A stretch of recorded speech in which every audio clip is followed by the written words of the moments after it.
Tawad mo po sa amin lahat ng aming mga kasalanan. Samahan po uli kami turuan sa umagang ito. Salamat po Ama sa tanging pangalan ng aming Panginoon Jesus. Amen. Ano tayo na sa kanta para sa Panginoon? Ready? Gangsta!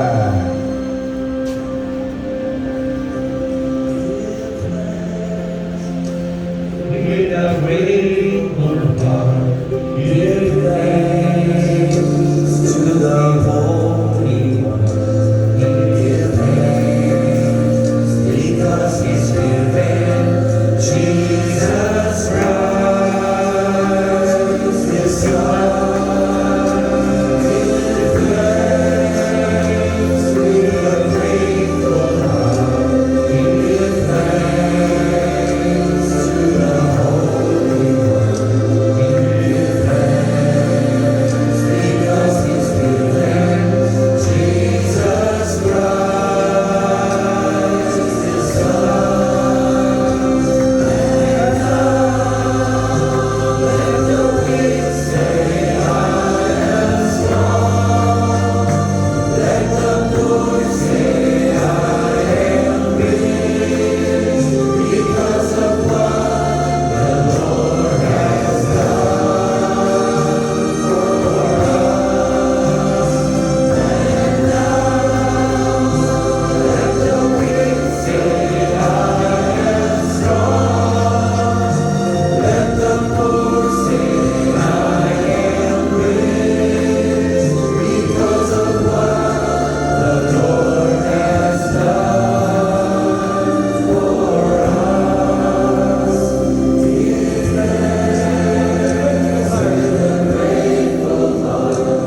Give thanks to the Holy One. Give thanks because He's given Jesus Christ, His Son. Give thanks with a grateful heart. Give thanks to the Holy One. Give thanks because He's given Jesus Christ, His Son. And now let the weak say, I am strong. Let the poor say, I am rich because of what the Lord has done for us. And now let the weak say, I am strong. Let the poor say, I am rich because of what the Lord has done for us. Give thanks. Palakpakan natin ang Panginoon. Makakapon na tayo.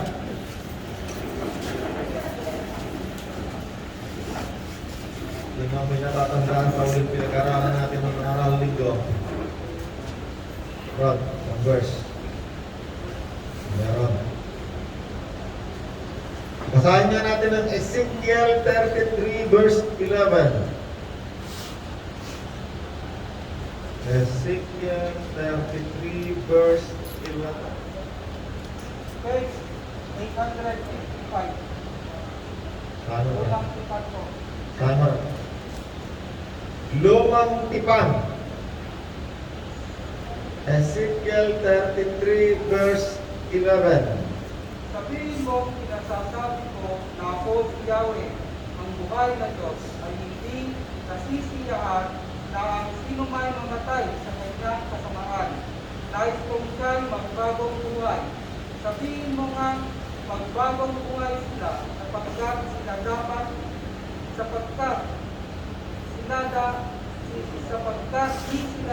mamatay sa kanilang kasamaan. Kaya na. Sinunod ng salita dyan, Rod? Ang Panginoon, Sinong inuutusan? ang mga tao. Hindi. May sinunod. Pero meron siyang inutusang isang tao, ang pangalan si Ezekiel, propeta. Nung sabi ng Diyos kay Ezekiel, sabihin mo sa mga taong ito, ano parang, na hindi ako nasisiyahan na sila ay abutan ng oras ng kanilang kamatayan. Alam nyo ba na lahat tayo darating ang oras na yan? No, una-una lang. Sinong nauna na sa atin? O, si Kuya Pio, kailan lang nandyan?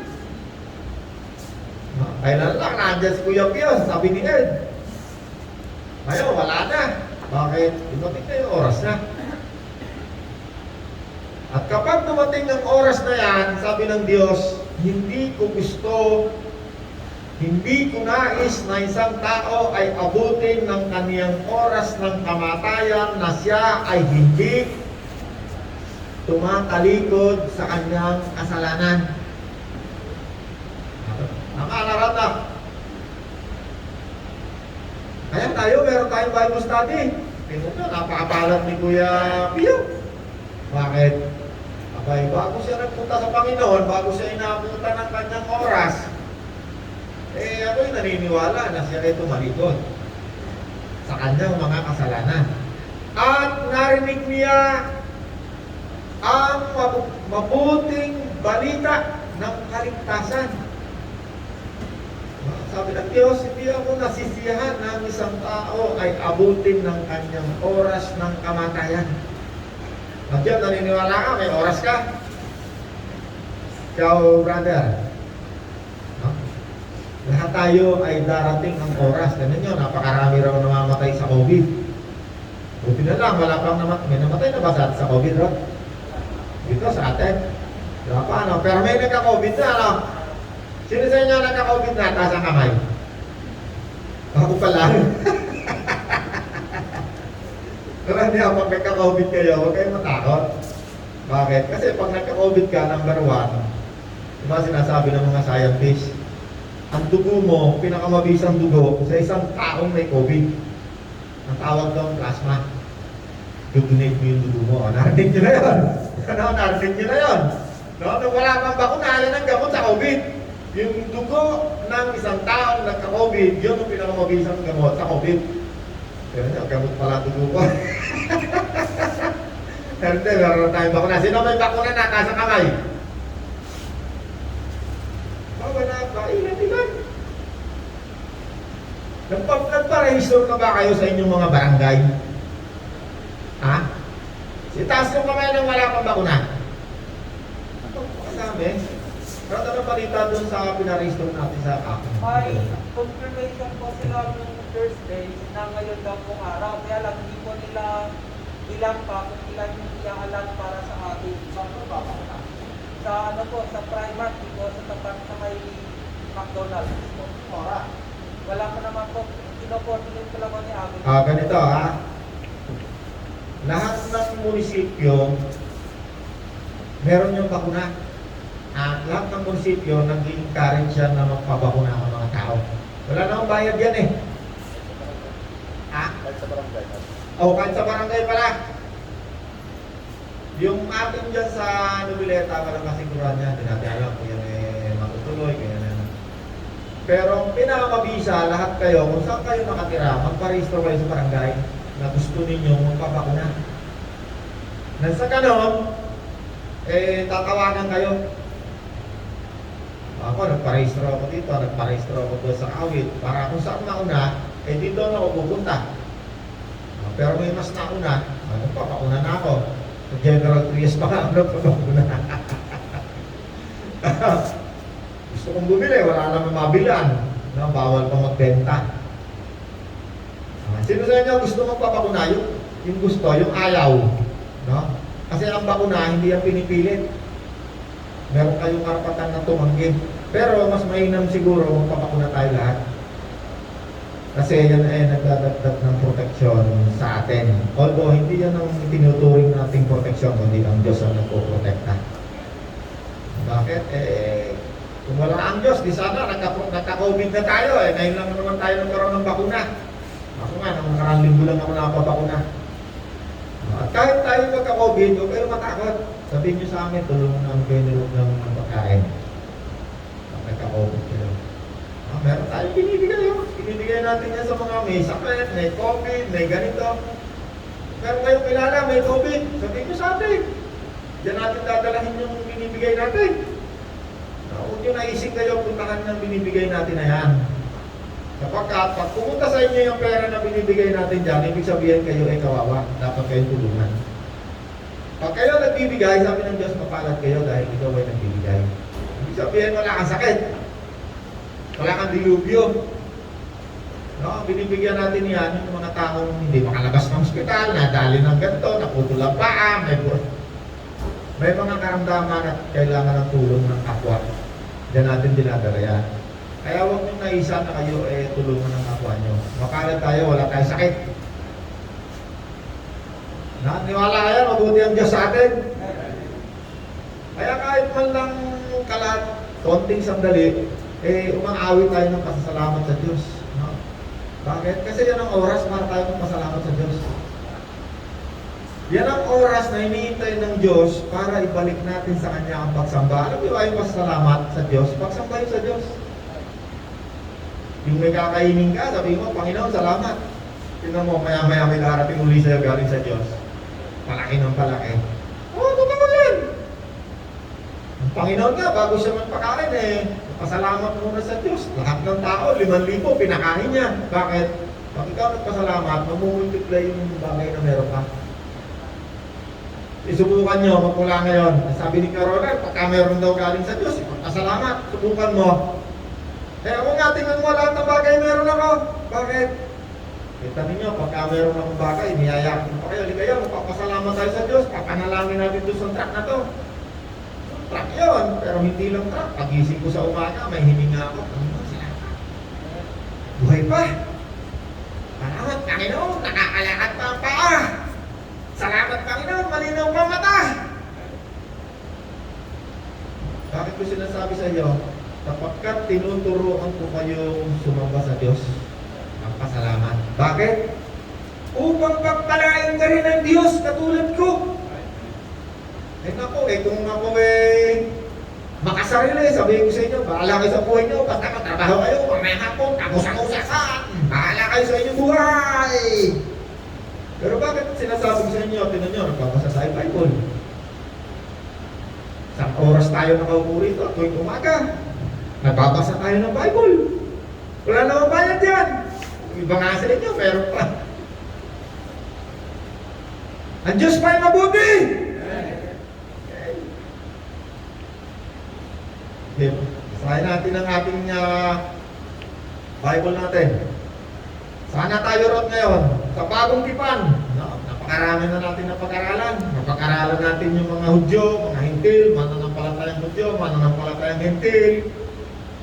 Napag-aralan natin na ang isa palang Hudyo ay hindi pinipigilan ng Diyos sa kanilang relihiyon. Patuloy-patuloy lang. Pero ang isang Hintil, sinabi pala ng Panginoon na huwag niyong tularin ang mga Hudyo.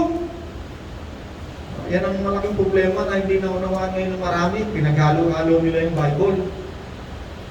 Kaya itong mga taong nakikinig, nalilito. O talagang nililito. Bakit?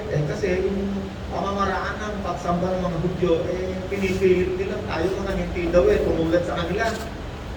At yun daw, sweldo natin na 10% ibigay daw natin sa kanila. Sino sa inyo naniniwala ron? Sino sa inyo naniniwala na pag hindi nyo ibinigay sa mga pastor yung inyong sweldo na 10%, magiging kang magnanakaw, pupunta ka ng impyerno? Sino naniniwala sa inyo? Sino nyo, hindi tayo malo ng mga pastor ngayon. Ano? Bakit? Nakasulat kaya sa Bible yun. Na para sa mga Hudyo, ang sweldo ninyo, ibigay ninyo doon sa templo. Bakit? Isa silang bansa. Pag wala silang pera, di walang pera yung bansa nila, mahirap. Pero hanggang sa mga oras na to, hindi yung pinapractice ng mga Hudyo. Bakit? Nung wasakin ng hari ng Roman Empire, yung templo, hanggang sa mga oras na to, sila ay nasasakop ng ibang bansa. At hanggang sa mga oras na to, yung kanilang templo ay wala. Wasak. Hindi pa naitatayo ulit. At maging ang mga Hudyong ito, hanggang sa mga oras na to, hindi nila pinapraktis yan. Yung pagbibigay na ikasampung porsyento ng kanilang sweldo, hindi. Bakit? Ang pamamahala ngayon ng mga Hudyong ito ay parliamentary, tawag doon sa kanilang government na yan, democratic. Meron silang prime minister ngayon. At ang uri ng kanilang pamamahala sa mga oras na ito, katulad natin, meron silang tax agency. Meron silang mga sundalo. Tayo, democratic tayo. Sila magkahalo ng parliament. Ibang klase ng pamamahala, pero demokrasya din tulad natin. Yung pamamahala noong panahon ng mga propeta na namumuhay ang mga Hudyo, ang tawag doon, theocratic. Theocracy. Wala silang saligang batas. Ang saligang batas nila, yung law of Moses. Namumuhay sila sa ganung-uri ng pamamahala. Okay, ngayon, nandito na tayo sa bagong tipan. 2 Corinthians 3:6. Sabi ng Apostol Pablo, binigyan niya kami ng kakayahan na maglilingkod ng bagong tipan. Ayan na, nandiyan na tayo sa bagong tipan. Tama rin. No? Kaya yung mga nag-aakala na sila ay nandun pa rin sa lumang tipan, sila na lang yun. Pero hindi ibig sabihin, huwag mong pasahin yung lumang tipan. Kasi hindi mo maintindihan yung bagong tipan pag hindi mo binasa yung lumang tipan. Kasi doon nagmula ang relihiyong Kristyanismo. Ng lumang tipan. At ang Panginoong Hesus mismo, isa siyang Hudyo. 2 Corinthians 2:17. Hindi namin kinakalakal ang salita ng Diyos, hindi kami katulad ng marami. Yan ang sabi ngayon sa bagong tipan, sabi ni Apostol Pablo. Bakit? Sapagkat marami ngayong mga nangangalakal. Ibig sabihin ng nangangalakal. Yan, ano ibig sabihin ng nangangalakal? Sabi ni Apostol Pablo, hindi namin kinakalakal ang salita ng Diyos. Ibig sabihin, para lang magkaroon ng maraming pera, ginagamit nila Bible para kumuha ng pera. Oh, kayo, meron ka tayong gagawin. No, lalong-lalo na nga yung 10% ng mga sweldo ng tao kinukuha nila. 2 Corinthians 3:12 to 18. Ayan, medyo mahaba yan. Saan mo rin? Page 227, 12 to 18. Dahil sa pag-asa namin iyan, malakas ang aming loob, hindi kami katulad ni Moses na nagtalukbong na mukha para hindi makita ng mga Israelita ang paglipas ng kalwalhatian iyon. Ngunit naging matigas ang kanilang ulo, kaya hanggang ngayon nananatili ang talukbong na iyon. Kaya hanggang ngayon ay nananatili ang harang talukbong veil. Habang binabasa nila ang lumang tipan. Binabasa nila ang lumang tipan. Maraming tao, pag nabasa sa lumang tipan, hindi maunawa. May harang ang kanilang pag-iisip. Ituloy mo parang. Maalis lamang ang talukbong na iyon sa pakikipag-isa kay Kristo. Hanggang ngayon, may talukbong pa ang kanilang isip tuwing binabasa nila ang mga aklat ni Moses. Ngunit kapag lumalapit ang tao sa Panginoon, naaalis ang talukbong. Ang Panginoong binabanggit dito ay ang Espiritu, at kung saan ang Espiritu ng Panginoon ay mayroong kalayaan. Amen. Kailan daw maaalis ang harang sa pag-iisip ng isang tao? Kapag ang isang tao ay lumapit sa Panginoon. At ang Panginoon na binabanggit dito ay Espiritu. Yan ang dapat maunawaan ng maraming tao. Ang tinanggap natin, Espiritu ni Kristo, hindi katawan. Yan ang hindi naiintindihan ng maraming tao. Ay, tinanggap ko na si Kristo. Ang katawan ni Kristo nandun sa langit, babalik pa lang siya. Pag tinanggap mo si Kristo, ang tinanggap mo ay Espiritu ni Kristo. Ang tawag doon sa Espiritu yon, mabuti, holy, banal. Banal na Espiritu.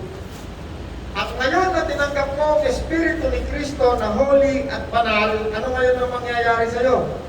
2 Corinthians 4:1. Yung page, Rod. Doon pa rin po. Ha? Doon pa rin po, 227. Sige, tuloy mo lang, Rod. Tuloy-tuloy lang pala yan. 18. At ngayong naalis na ang talukbong, nagniningning ang ating mukha.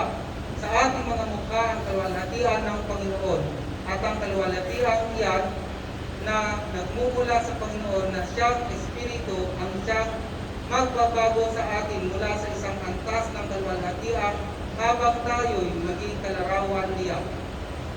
Verse 4, at chapter 4, verse 1. Teka, Rod. Ulit, Rod, ulit. 18.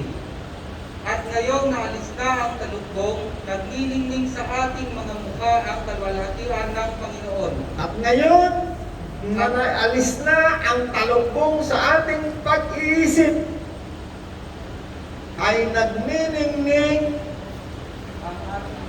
ang ating mukha. Sige, tuloy mo, Rod. Nagniningning ang ating mukha sa kaluwalhatian ng Panginoon. At ang kaluwalhatian iyan na nagmumula sa Panginoon na siyang Espiritu ang siyang magbabago sa atin mula At sa ang kaluwalhatian iyan na nagmumula sa Panginoon na Espiritu ang siyang magbabago kay Ed. No, di ba sabi ng Panginoon, Ed, hindi ako natutuwa na abutin ka ng oras ng iyong kamatayan. No, yun ang unang binasa natin, ano? Nais kong ikaw ay tumalikod sa iyong mga ginagawang kasamaan. No, malinaw yun, ano Ed? Bakit? Sapagkat mahal ng Diyos si Ed. Kung hindi ka mahal ng Diyos, papabayaan ka na niyang mamatay na hindi ka nakakarinig ng mabuting balita. Ngayon, bakit meron pa rin mga masasamang tao, gumagawa pa rin ng kasamaan? Sapagkat ang isang tao, lalo na si Es, lahat tayo, hindi sasaklawan ng Diyos yung tinatawag natin na kalayaan sa pagdidesisyon. Kahit kasama na ng Diyos, ni Ed ang Diyos, o kahit kasama ni Kuya Edwin ang Diyos, hindi niya sasaklawan yung tinatawag na kalayaan sa pagdidesisyon. Pwede pa rin niyang pumunta sa sabungan, sa saklaan, sa putahan, yung putahan, yung prostitusyon. Hindi ka niya sasaklawan. Ang lagi niyang kakausapin, yung iyong kaluluwa. Ikaw pa rin ang magdidesisyon. Ay, hindi ibig sabihin na ikaw ay pinapupunta ng Diyos doon. Hindi. Kapag ang Panginoon na Espiritu na mabuti, ikaw ay nakipag-isa, tinanggap mo si Kristo, ang Espiritu ni Kristo kasama mo hanggang kamatayan mo. Bakit? Kasi pag namatay ang katawan mo, yung Espiritu mo at kaluluwa, yun ang makakasama, yung Espiritu ni Kristo, papunta kay Kristo. Kaya sabi ng Panginoon, ako ang saan hindi ka maliligaw pag ako kasama mo. Bakit? Ang Espiritu ni Kristo, tinanggap mo. Nasaan ngayon? Nandiyan sa katawan mo. Kaya ang tawag ngayon sa isang taong tumanggap kay Kristo ay templo ng Espiritu Santo. Ibig sabihin ng templo, tirahan, nandyan. Bakit? Tinanggap mo eh. Ang Espiritu Santo, hindi ka niya pipilitin. Kaya sinabi, ang lahat ng nakipag-isa, tumanggap kay Kristo, ibig sabihin eh, tinanggap mo, hindi ka pinilit. Ang lahat ng tumanggap kay Kristo ay pinagkalooban niya ng karapatan na maging anak ng Diyos. Ngayon, dahil si Ed ay tumanggap kay Kristo, ang Espiritu ni Kristo nasa sa kanya, ang liwanag ng kaluwalhatian ni Kristo ay nasa sayo. Ikaw na dating masama, ako na dating masama, Nakamukha ng demonyo. Paano tayo ngayon nagiging kamukha ng demonyo? Nung wala si Kristo. Sapagkat ang demonyo, nung bumaba siya sa mundong ito, siya ay naging Diyos ng kasamaan sa mundong ito. Kaya tinatawag ang isang tao kapag siya'y gumagawa ng kasamaan, di ba? Pag minumura siya ng mga kapwa ng tao, walang iya! Demonyo! Animal! No, di ba? Kaya din, ha? Pagpasok mo sa bahay mo, asawa mo mismo, walang iya! Demonyo! Lumalis ka! Bakit? Kapag ang tingin sa'yo, demonyo. Pero si Kristo, ang mukha ni Kristo, ang larawan ng Diyos, ang imahe ng Diyos, pag tinanggap mo si Kristo, mag-iiba ang iyong imahe, larawan. Yun yung binabanggit dito sa bagong tipan, na kapag ikaw nakipag-isa kay Kristo, ang larawan ng Diyos makikita sa iyo. Sino sa inyo rito gusto maging kamukha ng demonyo, taas ang kamay? Nung wala si Kristo sa buhay natin, pag gumagawa tayo ng kasamaan, ang ating larawan ay kamukha tayo ng demonyo. Yung mga demonyo na walang katawan, ang tingin sa atin, demonyo. Bakit? Kasi wala si Kristo. Yung espiritu natin, yung ating mga ginagawa, ay gawa ng demonyo, kasamaan. Kaya nga winasak ng Diyos ang daigdig isang beses nung panahon ni Noel. Bakit? Nung tinignan ng Diyos ang daigdig, nakita niya, puro kasamaan ang ginagawa ng lahat ng tao. Ang nakita lang niyang gumagawa ng mabuti, si Noah. Okay. 2 Corinthians 4:1. Dahil sa habag, yan ang bagong tipan, habag, grace, awa, mercy. Nandyan tayo ngayon sa panahon ng awa. Pag tinanggap mo si Kristo, walang bayad, ikaw ay kaaawaan ng Diyos. Wala kang dapat gawin. Bakit? Ang kaligtasan, walang bayad. Hindi mo kailangan maglakad ng nakaluhod ng mayroong munggo, may asin. Ako, kailangan ako yung maging santo. Wala kang dapat gawin. Ano lang ang dapat mong gawin? Tatanggapin mo lang si Kristo ng buong puso. Tatanggapin mo ang anak ng Diyos na nagbayad ng iyong mga kasalanan. Bakit? Upang ikaw ay humingi ng tawad. Bakit pa humihingi ng tawad ang isang tao? No, di ba? Halimbawa, si Ed. Halimbawa lang, Ed, no? Wala tayo sa palengke, ha? Huwag yung tawad sa palengke. Kunwari, meron kang ginawang kasalanan sa akin. Kanino ka hihingi ng tawad? Ed. Paano ngayon kung ako'y may alagang aso, o hayop, o elepante, o pusa? Pinatay mo yung tatlo, pinaglaruan mo. Kanino ka ngayon hihingi ng tawad? Doon ba sa pusa?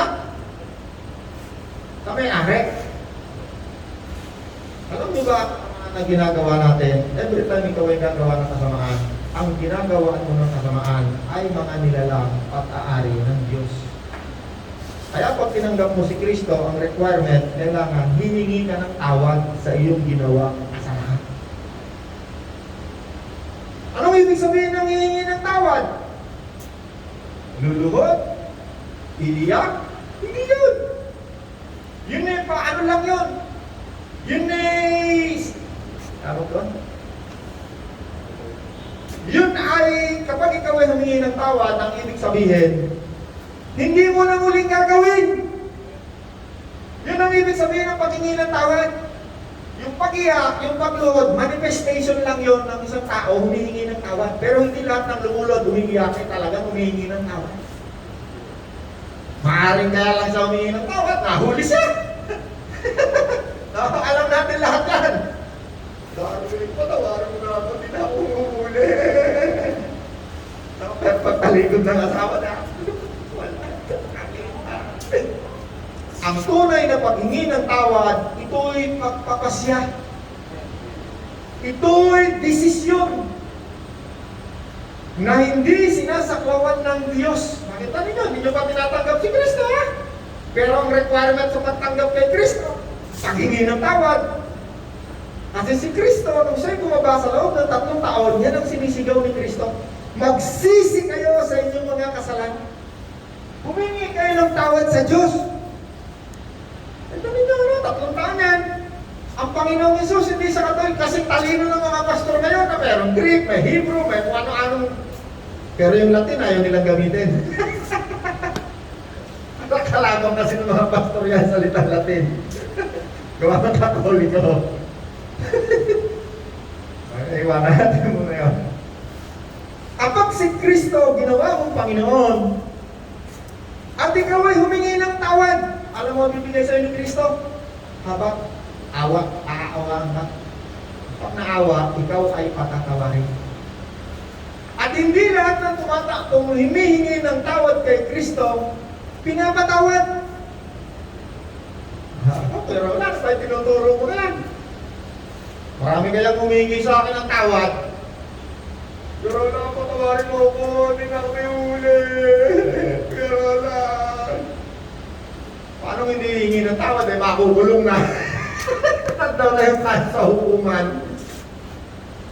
Ano naman, sabihin ko, pinatawad na kita, kaya lang, basahin mo yung kaso mo. People of the Philippines versus hindi na ako kalaban mo, kundi yun ang husgado. Pinaunawaan tayo ngayong umagang to. Maraming tao, Panginoon, patawad, patalikod. Ito na ba si Kristo? At na, saan tayo punta? Sari-saring kabalbalan ang gagawin natin. Sabi ng Diyos, meron siyang inutusan na isang propeta, ang pangalan Ezekiel. Ang sabi ng Diyos sa kanya, Ezekiel! Sabihin mo sa mga taong ito. Kita niyo, ano? Nag-uutos ang Diyos, ano? Kung hindi ako inutusan ng Diyos, hindi ako magsasalita sa inyo. Takot ko na lang sa inyo. Uy, pero lang nagpanupat sigarilyo namin ay pakikialaman mo. Gusto nga na sigarilyo. Kung hindi ako inutusan ng Diyos, hindi ako magsasalita sa inyo. Sabi ng Diyos, Roland! Sabihin mo sa mga taong ito, lalo na kayo! Pag ang Diyos nagsasalita sa iyo, may malapit na mangyari sa iyo. Kailangan mong maniwala sa Diyos. Malapit ka na sa dulo. Maniwala ba kayo lahat ng kasamaang ginagawa niyo may dulo? Kaya nga maraming tao sa kulungan. Bakit? Dumating sila sa dulo. Sabi ng Diyos, ako'y nagsasalita sa inyo dahil ayaw ko kayong mapahamak. Yung kulungan, hindi pa yun ang dulo. Ang pinakadulo ng buhay mo, pag natapos ka na, inabot ka ng oras ng kamatayan mo, ang pinakadulo, impyerno. Yun ang pinakaayaw na ayaw ng Diyos mangyari sa'yo. Bakit? Dahil ang kaligtasan ng tao, nasa sa mundong ito, habang nabubuhay ka. Ay, hindi, pagka namatay ako, papanalangin ako ni brother. Ayaw nga ng Diyos yun eh, mananalangin ka sa patay. Asahin mo yung Bible mo, magbabasa mo, huwag mong kakausapin ang espiritu ng mga patay. Pagpatay ka na, wala na magagawa sa'yo. Wala nang makakapagligtas na bayad para ikaw ay pagmisa at ng kaluluwa mo umalis ng impyerno o purgatorio at pumunta sa langit. Maraming tao kaya kakatakot ang kakawalang niyang ginagawa kasi may pera, ang katuwiran, kapag namatay, si mother, pagmimisa ako niyan, araw-araw. Ang kaluluwa ko'y makakahon sa purgatorio. Kaya maraming tao, puro kasamaan ng gawa sa mundo ito. Bakit? Tinuruan sila ng kahit kasinungalingan ng reliyon sa mundong ito. Kada magmimisa, may bayad. Galing ako sa Katoliko, kaya alam ko eh. Hindi naman ako nagre-resign sa Katoliko, miyembro pa rin naman ng Katoliko. Pati yung pinuntahan ko iba pang reliyon, miyembro pa rin ako. Pero tinaray nga akong palayasin eh, legal eh. Pero hindi naman nagawa. Bakit? Balik-baliktad ang dokumento. Pag ang Panginoon, pinakinggan mo, lahat ng totoo, maririnig mo. Pero kapag ang pinakinggan mo, relihiyon mo, baka mas maging masama kapag doon mo sa nagsasalita. Kaya sabi ng Panginoon, mga Pariseo, mga Saduseo, mga mapagkunwari. Ano ibig sabihin ng mapagkunwari? Hipokrito! Pinagsisigawan ng Panginoon ang mga Pariseo sa Saduceo, mga mapagkunwari, ang katulad ninyo yung mga libingan mapuputi sa labas. Ngunit ang loob ninyo'y punong-puno ng kasakiman at kabulukan. Sakto-sakto ang salita ng Panginoon, ano? Kasi wala, ikaw ba? Wala ka bang kasakiman? Pag tayo may ibinigay, ang hanapin niya, sino makakainin, sino tutulungan. Hindi yung ano, kaya mabebenta ko sa mga tao, kalumbaryong, bumili kayo ng kalumbaryong, kikita kayo balang araw! Wala siya lang kikita. Bumili kayo ng libro, meron akong libro, bilhin niyo paglabas ng mamaya. Puro pera. Oh, ito sobre, kung talagyan nyo ng kayamanan, birthday na naman ni Jesus. Napakarami ganyan. Kaya maraming tao, sabi ng Panginoon, ayaw nyo nang ang pumasok sa kaharian, hinahadlangan nyo pa ang mga taong ito na pumasok din. Bakit? Sapagkat nakikita ng maraming tao na puro pera. May mga kakilala nga ako, mga dating kaibigan ko. Pero walang paano naman ako pupunta sa religion nyo. Di pa nga ako nakakapasok sa simbahan nyo. Paglabas ko, may utang na agad ako sa Diyos. Magdanakaw na agad ako. Sino nga naman ang hindi matatakot? Pero yan, tinatago yan. Tinatago yan ng mga natuturo ng mga Pilipin na salita ng Diyos. Wala si Dexter na. Si Dexter. Pastor Dexter na saan? Wala lang. Okay, tuloy pa natin. 2 Corinthians 4:1, dahil sa habag, awa, ibinigay ng Diyos sa amin ang paglilingkod na ito. Kung ginagawa natin na to, tuturo ako ng salita ng Diyos, ito isang uri ng paglilingkod. Dahil sa habag, ito'y ibinigay ng Diyos. Kaya marami nagsasabi, Kaya Roland, sino ba nag-ano sa'yo? Sino ba nag-tawag dito? Yung pagka magpapastor ka. Sino ba nag-ordina sa'yo? No, gusto nila, papasok ka sa kanila, ikaw ay papasa ilalim ka kanila, at ordinahan kanila. Ang nag-ordina upang ang isang tao yung maging lingkod ng Diyos ay walang iba kung hindi ang Diyos. Pero itong mga Pariseo sa Saduceo na to, ang gusto nila, punta ka sa amin ng school ha, mag-aaral ka ha, nagkakaroon ka na yung pastor, kami ang mag-ordina sa iyo. Kukuha ka ng lisensya, ha? Bibigyan ka ng lisensya ng gobyerno para ikaw Ang dinami-dami ng mga lingkod ni Kristo, wala isang mang nagpunta sa gobyerno para magparehistro. Hinahanap nga sila ng gobyerno para patayin sila. At napagpapatay nga sila. At wala ni isa mong nag-aaral sa kanila sa Bible school.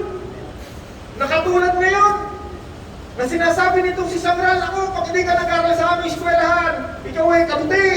Inahamak ka lahat ng mga lingkod ng Diyos. Kabuti raw, mga walang pinag-aralan, etc. Sa baka siya ang kabuti.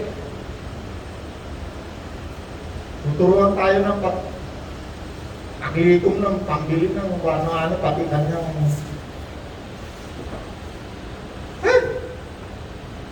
ako, tutulan na naman ako ng ulo.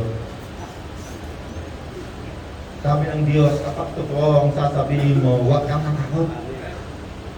Bakit? Sapagkat dyan nakakalaya ang mga tao. Ang katotohanan ang magpapalaya sa iyo. Sabi ng Diyos, kapag ang kabuktutan na tinago mo, mananatili silang alipin.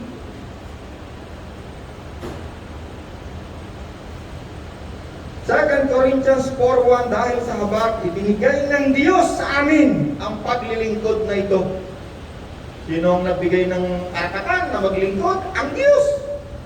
Sa tunay na lingkod. Pero kung ako'y sinugo lamang ng aking reliyon, wala akong ituturo sa inyo kundi ano yung doktrina ng reliyon ko.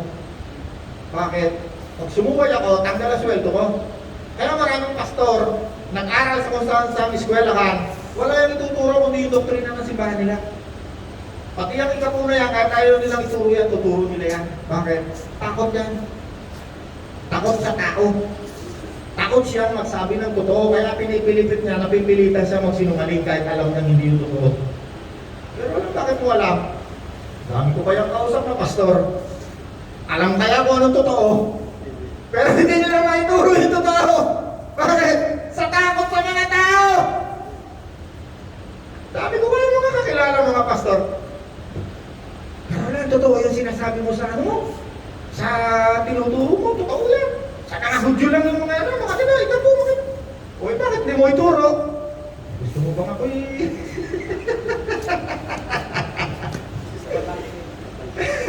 Gusto mo ba ako'y kakain o? Gusto mo ba ako'y gawin katatawanan? Gusto mo ba nga... Ako, hindi ako takot pagtawanan. Yung rola na yan, kulto yan, panana tinuturo nga. Okay na. Tingnan natin kung sinong kulto sa ating dalawa. Yung rola na yan. Hindi ako natatakot sa mga tao. Bakit? Hindi naman sila nagpapakain sa akin. Sino nagpapakain sa'yo, Kuya Roland? Ang Diyos na nagbigay sa akin ng paglilingkod na ito. Kanina, di ako marunong matakot, ano? Idimanda ka nila. Si Pablo nga, ikinulong, pinatay lahat ng mga disipulo, talagang papatayin. At ang talagang mga lingkod ng Diyos sa mga oras na to, talagang ikukulong. Marapit na, darating na yung oras. Hindi na pwede yan ganito. Tignan nyo, pag wala kayong bakuna, tignan nyo, itagaan nyo sa bato. Darating ang araw. Pag wala kang bakuna, hindi ka makakabili ng 7-Eleven, hindi ka makakapasok sa mga restaurant, hindi ka makakapunta sa Maynila, hindi ka makakapunta sa ibang lugar. Ngayon nga, pinapractice na yan. Sino sa inyo nakatira sa ibang isla? Sa Visayas, sa Mindanao, sa Mindoro. O, pumunta ka sa Mindoro kung saan, hahanapin sa iyo yung bakuna mo. Pag wala kang bakuna, hindi ka makakasakay ng barko. Paigpit pa lang, paigpit yan. Darating yung araw, hindi ka makakatrabaho kung wala kang, hindi ko sinasabing bakuna. Mayroong isang bagay na papagawa sa atin. At lahat ng pangalan natin ay i-rehistro sa isang malaking computer. At darating ang araw na ang pangalan mismo ni Satanas isusulat, ilalagay sa iyong katawan. At kapag ikaw ay kay Kristo, lalo na kung ikaw ay lingkod ni Kristo, hindi mo yung tatanggapin. Kahit ikaw ay putulan ng ulo. Nanawa tayo? Time na rin? Diba? Sige, tuloy pa natin. Dahil sa abag ng Diyos, ibinigay ng Diyos sa amin ang paglilingkod na ito. Kay minister, lingkod, alipin. Kaya't hindi humihina ang aming loob. Tinalikuran namin ang lahat ng lihim at kahiyahiyang gawain. Hindi kami nanloloko ng mga tao. At hindi namin pinipilipit ang salita ng Diyos. Napakalinaw ng pa-warning sa mga lingkod ng Diyos, ano? Sa mga ministro. Hindi mo pwedeng pilipitin ang salita ng Diyos, hindi mo pwedeng lokohin ang mga tao. Sa halip ay hayagan namin pinapangaral ang katotohanan, kaya't maaari namin suriin minuman sa harapan ng Diyos. Or, kung may talukbong pa magandang balita, may pinapahayag namin, ito'y may talukbong lamang sa mga napapahamak. Hindi sila sumampalataya sapagkat ang kanilang isip ay binulag ng Diyos ng kasamaan sa daigdig na ito, upang hindi nila makita ang liwanag ng magandang balita tungkol sa kaluwalhatian ni Kristo na siyang larawan ng Diyos. Image! Ibig sa inyo naniniwala, ang Diyos merong larawan, image. Ang Diyos ang pinabanggit ko, ha? Huwag muna tayo tungkol kay Kristo, ha? Sa Genesis, nung nilikha ng Diyos ang mga tao, sabi niya, gawin natin ang mga tao sa ating wangis, image. Ang nagsasalita, hindi naman katulad natin kasi iniisip natin, yung nagsasalita, katulad natin, merong katulad natin nagsasalita. Ang Diyos, hindi kailangan ng katawan mo, katawan ng tao, o katawan ng elepante, o katawan. Hindi na nga kailangan ng bunganga para magsalita. Nung ginawa ng Diyos ang mga tao sa Genesis chapter 1, verse 26. Sabi ng Diyos, likhain natin ang tao ayon sa ating larawan. Image.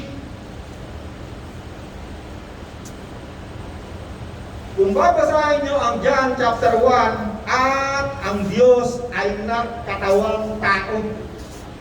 Yung nagsasalita na gumawa sa tao, nagkatawang tao. At nung siya nagsalita sa Genesis chapter 1:26, likhain natin ang tao sa ayon sa ating larawan. Gagawa siya ng tao. Ang Diyos hindi niya kailangan ng factory para gumawa ng tao. At lumikha nga ang Diyos, kung mabasahin mo yung Genesis, magkaroon ng liwanag, magkaroon ng mga isda, magkaroon ng tubig, magkaroon ng... Nagsasalita lamang siya. Ito nyo ba sa Genesis, hindi na kailangan namin yun. Bakit? Salita lang. Yung salita na yon na kasama ng Diyos, nagkatawang tao. Ang pangalan, Kristo, Jesus. Genesis 3. John chapter 1, chapter 2, chapter 3, mababasa nyo yan dyan. At ang Diyos ang nagkatawang tao at nanirahan sa piling natin. Si Kristo yun, binabanggit doon. At ang lahat ng tumanggap sa Kanya ay magiging anak ng Diyos.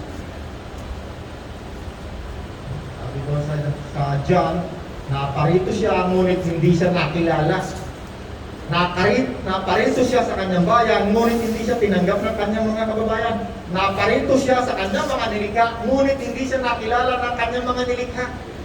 Bakit? Sapagkat doon sa Genesis, nung nilikha ng Diyos ang mga tao, nandun si Kristo.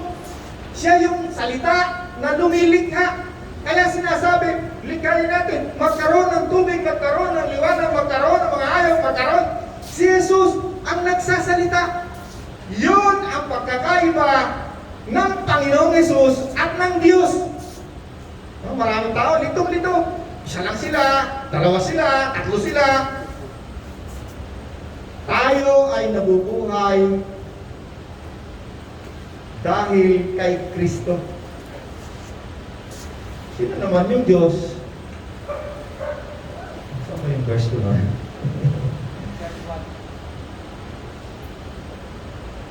1 Corinto 8:5. Tayo mo ron.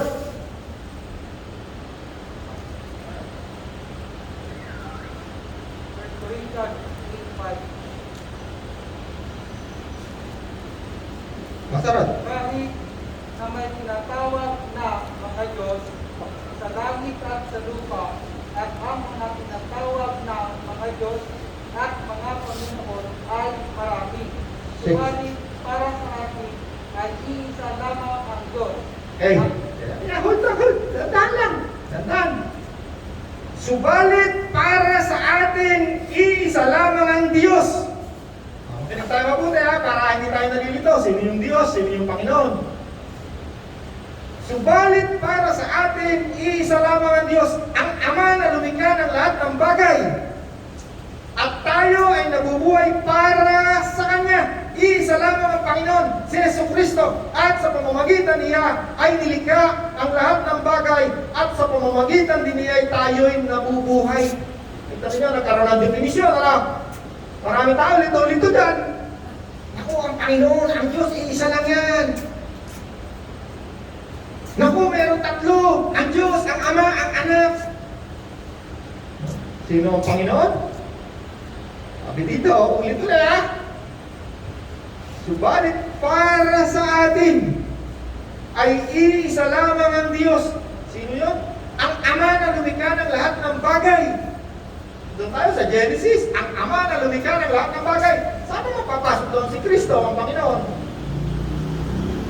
At tayo ay nabubuhay para sa Kanya, sa Ama. At iisa rin lamang ang Panginoon. Sino? Si Jesucristo. At sa pamamagitan niya ay nilikha ang lahat ng bagay. Saan ninyo, ano? May definisyon, ano? Kaya nung sinabi ng Panginoon sa Genesis chapter 6, likhain natin ang tao sa ating larawan. Natin, merong dalawa, meron siyang kasama. Sino? Si Kristo. Kaya sabi rito, iisa lamang ang Panginoon. Sino? Si Jesucristo.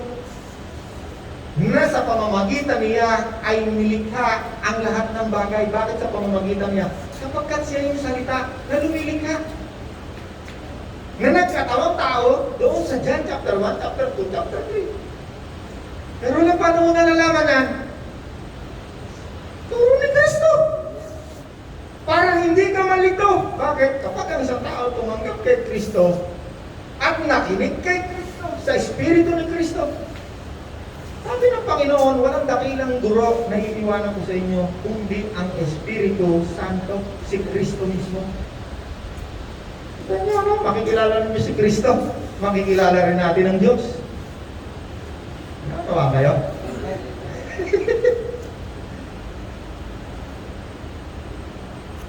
Alam niyo, ang mga bagay tungkol sa Diyos, hindi yan mauunawa sa pamamagitan lamang ng isip na pisikal. Mauunawa lamang yan sa pamamagitan ng Espiritu ni Kristo na kasama ng Espiritu mo. Yung kaluluwa mo, yung pag-iisip, secondary lang. Kung gusto mong makarinig, malaman ang tunay na totoo, kailangan nakikinig ang iyong Espiritu.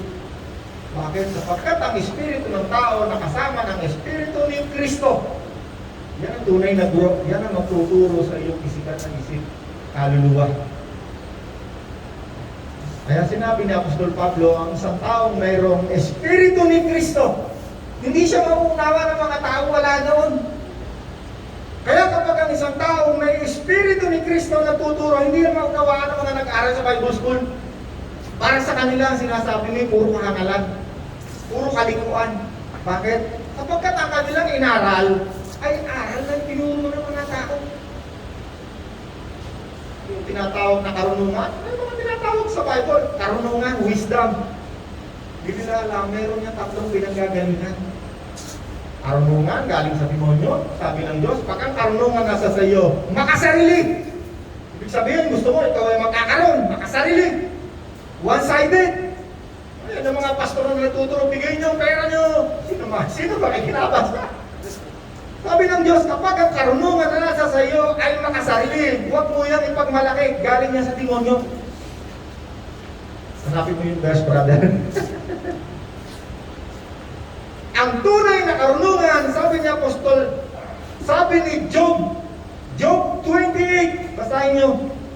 Sabi ng Panginoon, ang tunay na karunungan sa Diyos lamang matatagpuan, wala nang iba. Meron din naman mga tinatawag na karunungan ng tao.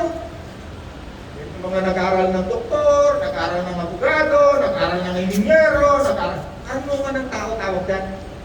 Inaral yan ng mga tao, hindi libro, at inaral ng kapwa nilang tao. Ano naman yung karunungan galing sa Diyos? Ang karunungan galing sa Diyos, ito'y punong-puno ng pagmamahal. Ito'y galing kay Kristo. Kapag si Kristo nagturo, kasama ang Espiritu ni Kristo, hindi kayo mawawalan, magkakaroon kayo. Magkakaroon kayo ng katalinuhan, magkakaroon kayo ng kalusugan, magkakaroon kayo ng kasiyahan, magkakaroon kayo ng katagumpayan. Lahat ng gusto nyo, magkakaroon kayo. Bakit? Yun ang aral mula sa Diyos. Pero kapag ang aral, pilipit, no? Mawawalan kayo at ako magkakaroon. Sabi ng Diyos, huwag kayo maniwala dyan. Ang karunungan ng taong yan ay galing sa demonyo, makasarili. Basahin niyo ba niyo, makikita niyo sino may karunungan ng galing sa demonyo.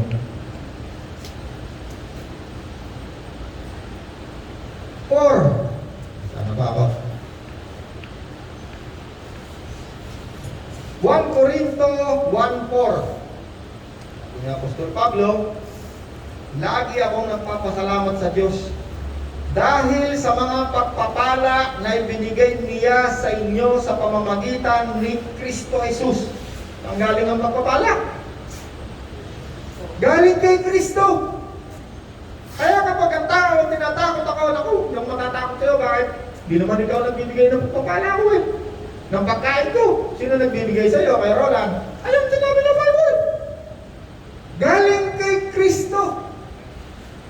Anong binigay? Pagpapala, blessing. Yung mga Pilipit na ito magturo, naku, pag hindi nyo binigay ang inyong ikasampu, hindi kayo pagpapalain ng Diyos. Naku, yung ikasampu nyo, ibigay nyo, bubuksan ng langit. Pero hindi tinuturo, pag nagkulang yung ikasampu mo, sumpada dapo sa'yo, bakit? Matatakot ang tao eh. Sasabihin ng mata, ayoko, pag pala nagkulang, susumpay pala ako eh. Ayoko, hindi nila tinuturo yan. Pag gusto ililihim, ililihim. Pero ano sinabi niya, Apostol Pablo? Wala kaming inililihim. Hayagan namin itinuturo ang salita ng Diyos. Kaya't maaari kaming suriin naman sa harapan ng Diyos. Ito mga nagtuturo, tanongin mo Pastor, bakit po hindi nyo sinasabi na kapag nagkulang yung ika-10, susumpahin kami ng Diyos? Kasi matatakot ang mga tao. Pag hindi mo natin napakawalan ng bigay, matatakot na lang sa amin mga tao. Ay, nakita-yakin natin sila. Maturo ng demonyo. Pero lang ako, baka hindi ko pagpalain ng Diyos. Ako po, kailanman na hindi ako naniwala sa turong yan. Naniwala ako saglit. Subalit nung ako'y naniwala, alam ko na hindi ko nagagawa at laging kulang. Kaya ako'y nagtanong sa Diyos, sabi ko, Panginoon, turo mo sa akin ang bagay na ito. At ako'y tinuruan ng Diyos ng lahat ng totoo. Yung mga takot na takot sa religion, ako magkakalit lahat mga pastor. Magalit na silang lahat sa akin, huwag lang ang Diyos na nagpapakain at nagbibigay ng pagpapala sa akin. Ito pa, may lumapit pa sa akin sa pastor. Brother, kailangan kunan natin ng video yung buhay mo. Papakita natin sa mga tao para yung mga tao magbigay na ikaw po. Sabihin mo sa platform, sa pulpito na ikaw ay tapat na tapat sa ikaw pong ito. Gagamitin pa ako. Sabi ko sa pastorang ito, naku po, patawad. Pastora, patawad. Hindi ko kaya nakuhin ng mga tao. Hindi ko pwede sabihin sa kanila na ako'y tapat dahil hindi ako tapat. Ang Diyos ang tapat. Sa iyo at sa akin. Tanongin ko itong pastorang ito, Pastora, nagbabayad ka ba ng tax? Ito palang tunay na magnanakaw. Gagawin pa akong kutsaba sa kawalangyaan. Lagi ako nagpapasalamat sa Diyos dahil sa pagpapala na ibinigay niya sa inyo sa pamamagitan ni Kristo Jesus. Dahil sa inyong pakikipag-isa kay Kristo, kayo ay naging masagana sa lahat ng bagay, maging sa pananalita at kaalaman. Paano ako naging masagana? Dahil sa aking pakikipag-isa kay Kristo. Hindi dahil sa ako'y meron binigay, meron akong ginawa, meron akong ganito, ganun. Hindi. Dahil sa awa, dahil sa aking pakikipag-isa kay Kristo. Kaya kapag ikaw nakipag-isa ka kay Kristo, lahat na masaganang pagpapala na gusto mo sa buhay mo bago ka abutin ng kamatayan mo darating sa iyo.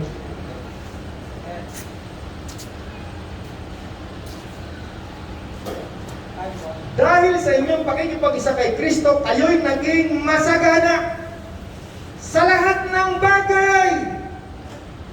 Maging sa pananalita at kaalaman, kaya't hindi kayo nagkukulang ng anuman hanggang sa pagdating ni Kristo.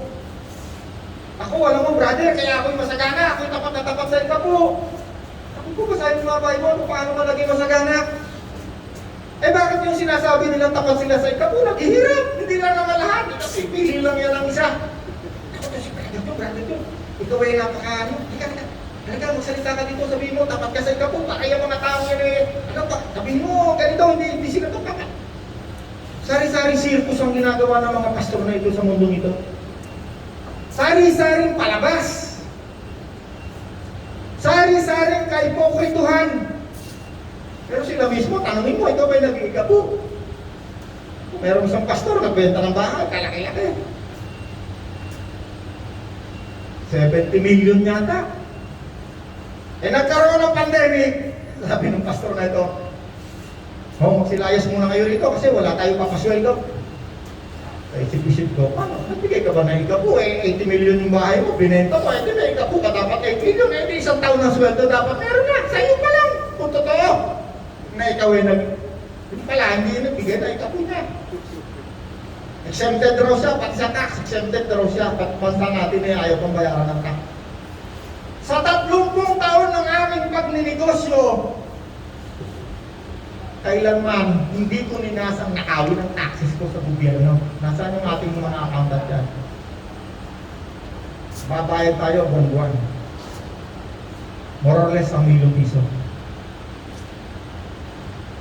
Pero na bakit ka nagbabayad? Bakit hindi mo tularin yung iba? Naglalagay lang. Pag nagnakaw ako, wala akong karapatang magturo ng salita ng Diyos. Kapag ako'y nagnakaw sa ating gobyerno, kahit singko, hindi ako lingkod ng Diyos. Ang karunungan ko'y galing sa demonyo. Kung ako'y hipokrito, katulad nila. Pero wala, totoo ba sinasabi mo? Sabi mo yung ating sa accounting. Mas nais kong umunlad ang ating bansa kaysa umunlad itong mga hipokritong mga pastor na to. Pero na napakalakas ng mga salita mo na yan. Yun ang totoo. Kailangan malaman ng mga tao. Sabi ni Kristo, ang katotohanan ang magpapalaya sa inyo. Paano yan? Pero wala, hindi. Sabihin mo na lang, makikutsa ka na lang sa mga yan. Bakit alam na alam mo yung trabaho ng mga pastor na? Pagpupunta kaya ako kasama ng mga yan. At suka-suka na ako sa mga pinaggagawang ito ay pupuntahan. May natutunan ba tayo? Ang kaligtasan ay kay Kristo lamang. Ang pagpapala, kasaganaan sa buhay, kasiyahan ay kay Kristo lamang. Awa, habag! Hindi dahil sa kung ano sakripisyo ang iyong gagawin. Kakainin na lang at lahat ng tao, yung matrikula na lang ng mga bata, ipabayad na lamang sa mga pagpahang bahay. Lulukuhin pa ang mga tao, hindi, bilhin nyo yung kalumbaryum. Yung pala, may utang ng kalaki-laki, kaya pinapili ng kalumbaryum na hindi na mabayaran. Totoo ba sinasabi ka, Brother Jude? Totoo ba yan? Hindi lang isasaksi ko, mapakatumami. Ayos pa sila eh. Totoo ba yan, Brother Jude? O, bumili kayo ng kalumbari, makikita kayo ng kalaki-laki rito ba ng araw? Kumita ka ba, Brother Jude? Pati nga yung pang-aaral mo sa anak mo eh, nalalus pang-aaral eh. Pati nga yung pambayad mo sana sa bahay mo, dalawa na sana bahay mo, dalawa. Huwag ka magsasalita ng kahit isang tungkol doon sa kalumba. Yung kalumbaryum mo, maiiwan doon, hindi ka mapapanibing doon, sige. Sabi ko, yung kalumbaryum ko, nung yan ay ina-announce doon sa COP, sabi ko sa asawa ko, hindi ko kailangan ng kalumbaryum, hindi ko kailangan ng kung ano ang gusto nila ibigay. Tutulong ako, kasi nga, yung kalumbarium ang kinuha ko, baka meron ako 50 kalumbarium. Dahil lamang sa asawa ko na yawa, sige, gusto mo kumuha ng isa yata o dalawa. Ngayon sabi ko, kung sino ko na mamamatay sa inyo, bibigay ko yung kalumbarium ko. Libre. Magkano isa na? Marot yun? 50,000? 60, meron ka ng mataas doon, may 100 pa. Sari-sari ka mo lang yun, ang pinipili ko sa mga tao. Pero nalagot ka. Pag totoo sinasabi mo, huwag kang natakot. Sabi ng Diyos, sabihin mo ang katotohanan. Bakit? Kapag ikaw, naging willing party ka sa kalokohan, pagharap natin sa Diyos, lahat tayo guilty. Bakit? Alam mo nang gumagawa ng kalokohan, hindi ka nagsasalita. Lahat tayo. No? Kapag ang isang tao gumagawa ng kalokohan, kailangan mo magsalita. Bakit? Upang ang tao ay makalaya. Naintindihan tayo, Lay? Meron pa ba? Titus po. Pero lang, Titus po, 1:7. Ha? Titus 1:7 po, yung pinanganak yun. Ano na? Tito 1:7. Ano yun? Basahin mo. Sapagkat dapat ang obispo ay walang kapintasan, palibasa siya ay katiwala ng Diyos, hindi mapagsariling kalooban, hindi magagalitin, hindi magugulo, hindi palaway, hindi masakit, maalay, nakapakinabangan. Hindi sakim. Napakaraming tao sakim. May bahay na doon sa Dasmariñas Village, sa Alabang, mayroon pang bahay sa Corputino. Gusto pa? Oy! Ay, 1.5 kada linggo ha. 1.5 kada linggo. O, ayan ang sobre. Punta kayo lahat. Mangako kayo ha. Alam mo, papagawa pala ng 8 floor. Kanya pala yung penthouse. 8 story pa lang building yung pagkagawa. Kanya pala yung 8 floor. Sabihin pa hindi, para yun sa mga bisita. May swimming pool. Roland, ano ba yung pinagsasabi mo? Yun ang katotohanan! Si Kristo lamang matatagpuan ang mga pagpapala sa buhay na ito kapag tayo nakipag-isa sa Kanya. May natutunan tayo ngayong umaga? Sige, tayo lahat. Sino sa inyo rito gusto ng masaganang pagpapala? Kami naman nagsabi! Hindi ka pipilitin kung ayaw mo, kung gusto mo, hanggang ka sa kahirapan para habang buhay mo, hindi ka pipilitin ng Diyos. Ay, yung mga mas nyo, suot nyo ha. Mga mas, huwag kayo magtanggal. Sandi pa. Sino sa inyo rito gusto ng pagpapala galing sa Diyos? Alam nyo, ang Diyos, pag yan ang nagsalita, kahit hindi ka maniwala, totoo. Pero kailangan mong maniwala kung gusto mong mangyari sa buhay mo, yung pangako ng Diyos. Halimbawa ako ng Diyos ha. O Ed, alam mo ako ang pinagmumulan ng iyong pagpapala, humingi ka sa akin at bibigay ko sa iyo. Pag sinabi ni Ed, ay hindi ako naniniwala sa iyo, wala problema. Pero kung si Ed ay maniwala at humingi sa Diyos, kaya sinabi tayo'y manalangin at humingi, at ang Diyos ay magbibigay. Pag ginawa mo yung sinabi ng Diyos, ikaw ay nanalangin, humingi ng pasalamat, 100% ibibigay ng Diyos ang hinihingi mo. May isang bagay lang na sinasabi ang Diyos na hindi niya ibibigay ang iyong hinihingi. Ano yun? Kapag ang iyong hinihingi ay gagamitin mo lamang sa kayabangan mo, sa pansariling kapakanan. Hindi na Bible yan, ito ang mga ng Diyos. Kaya kung gusto mong humingi sa Diyos, itaas mo ang kamay mo. O isipin mo kung anong kailangan mo. Yung bagay na hindi mo kayang bilhin o hindi mo kayang kuhanin. Subukan mo ang Diyos dyan sa bagay na yan. Diyan sinasabi ng Diyos na subukan mo siya sa paghingi, paghanap, pagkatok, sapagkat ikaw ay bibigyan. Sinabi ng Diyos na kung ikaw ay hihingi ng tinapay, hindi ka nabibigyan ng ahas o ng bato. Kaya ikaw ay manalangin, humingi ng bagay na hindi mo kayang kuhanin sa iyong buhay. Kahit anong gawin mo, hindi mo kayang magkaroon, humingi ka sa Diyos. Pero hindi sinabi ng Diyos, kung ayaw niyong humingi, hindi ka pipilitin ng Diyos. O dakilang Diyos na mabuti, kami ay nananalangin, nagpapasalamat sa kalusugan namin ngayong araw na ito. Sa hininga ng aming mga baka, sa malinaw na paningin, sa malakas na katawan.